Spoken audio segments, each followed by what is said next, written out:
Baik Sobat Penulis, jumpa lagi bersama saya, Ali Rifandi Menulispedia. Pada kesempatan ini saya ingin menyampaikan tema soal belajar menulis artikel opini untuk pemula. Jadi bagi Anda yang baru belajar menulis, saksikan video ini hingga selesai. Baik, langsung saja. Sebelum nanti saya menjelaskan yang lain, saya ingin bicara 3 poin dulu. Ini adalah poin penting yang harus diketahui oleh para penulis pemula. Poin pertama adalah tentukan topik yang paling Anda kuasai. Ini maksudnya gimana? Maksudnya adalah saya menyarankan kepada sobat sekalian, jika Anda penulis baru, tulisnya tema-tema yang paling Anda kuasai, paling dekat dengan Anda, dan tentu saja adalah peristiwa-peristiwa juga yang baru saja terjadi gitu. Artinya apa? Artinya kalau Anda misalnya seorang mahasiswa yang kuliah di Fakultas Kedokteran, sebaiknya Anda menulis tema-tema kedokteran. Nah, itu tema yang jauh lebih Anda kuasai pastinya. Nah, jika Anda kuliah di Fakultas Sosial Ilmu Politik, Anda tulis tema-tema yang terkait dengan sosial politik. Begitu juga misalnya Anda seorang yang kuliah di Fakultas Tarbiyah, tulis tema-tema soal pendidikan. Nah, itu jauh lebih baik dan pasti jauh lebih mudah ketimbang Anda menulis tema-tema di luar yang Anda kuasai. Selain itu, sobat penulis, Anda juga bisa menulis hal-hal yang baru saja Anda alami. Misalnya hari ini Anda mengikuti seminar soal bagaimana cara sembuh dari COVID misalnya.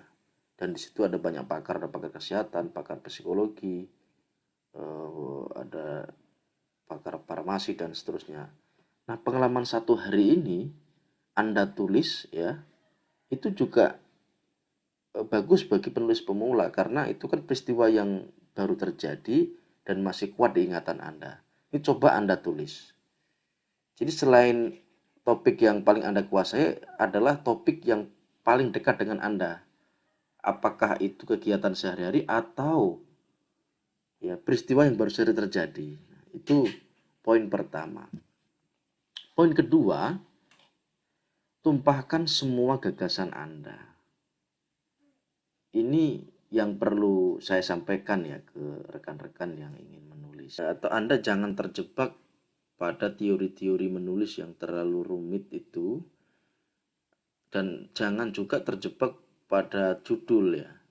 Tema dengan judul itu beda. Kalau tema atau topik adalah di tulisan misalkan soal kesehatan, oke, itu topiknya. Tapi judulnya nanti lebih spesifik dari itu. Nah, setelah ketemu topik, kemudian tumpahkan semua yang ada di otak Anda, karena yang paling susah dari menulis itu adalah menumpahkan gagasan-gagasan itu ke dalam sebuah teks. Banyak ide-ide yang bagus, tapi cara mendeskripsikan menjadi sebuah tulisan yang bisa dibaca orang ini tidak mudah. Makanya di awal yang paling penting adalah Anda tumpahkan dulu semua gagasan, tumpahkan dulu ide. Setelah itu kita masuk ke poin ketiga. Yang juga tak kalah penting adalah bedakan antara proses menulis dan mengedit. Ini penting karena banyak sekali penulis-penulis pemula itu tidak membedakan antara dua proses ini. Padahal ini bagi kami, bagi saya ya, ini adalah proses yang berbeda. Setelah Anda menumpahkan semua gagasan, setelah Anda menulis 1 halaman misalkan dah, atau 2 halaman ya, sudah. Nah, Anda lihat sejenak. Coba Anda, kalau misalkan Anda berkeluarga ya Anda main dengan anak ya, ketemu anak dulu. Tapi kalau Anda masih jomblo, ya Anda coba keluar dari kamar, keluar dari kosan gitu kalau yang mahasiswa, beli batagor, beli cilok, ya kan. Setelah itu balik lagi, baru melakukan proses editing gitu. Atau lebih bagus Anda istirahat dulu, tidur dulu, nanti bangun tidur baru Anda melakukan proses editing. Itu jauh lebih bagus karena setelah bangun tidur pikiran fresh.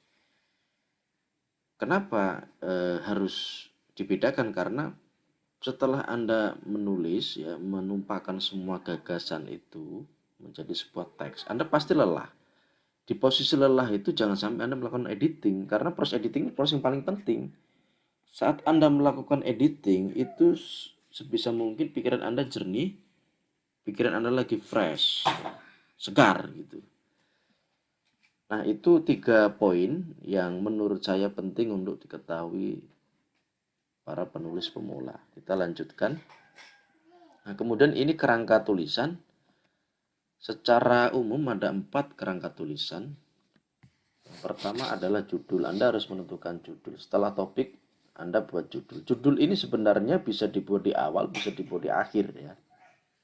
Tergantung bagaimana Anda ini nyamannya. Begitu. Bisa di awal, bisa di akhir. Kalau dulu saya di awal-awal, untuk latihan nulis saya buat judul itu di akhir. Saya tulis dulu semuanya. Yang penting topik kan sudah kita tentukan. Topik tentang politik misalnya, kita akan nulis politik dengan isu A gitu. Kita tulis dulu, setelah jadi nanti baru kita kasih judul. Ini kira-kira enaknya dikasih judul apa begitu.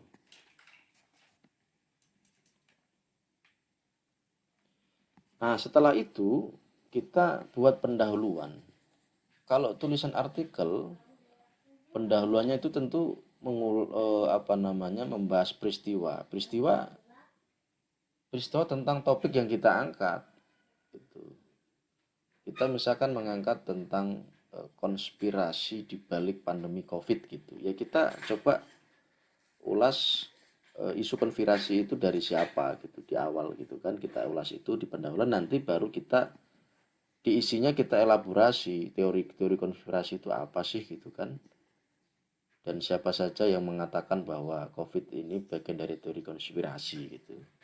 Baru nanti penutup itu isinya adalah lebih kepada kesimpulan dan pendapat kita gitu. Nah, ini kerangka tulisan secara sederhana ya, kerangka tulisan artikel. Ini sangat sederhana sebenarnya. Judul, pendahuluan, isi, penutup.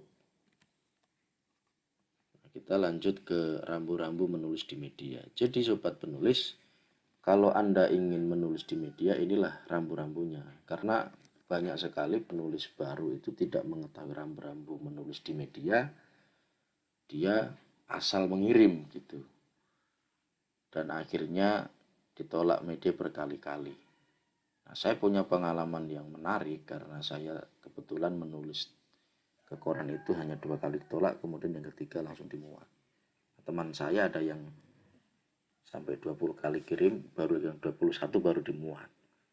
Nah, sobat penulis perlu perhatikan beberapa rambu-rambu menulis di media. Yang pertama, gunakan EYD yang baik dan hindari typo berlebihan.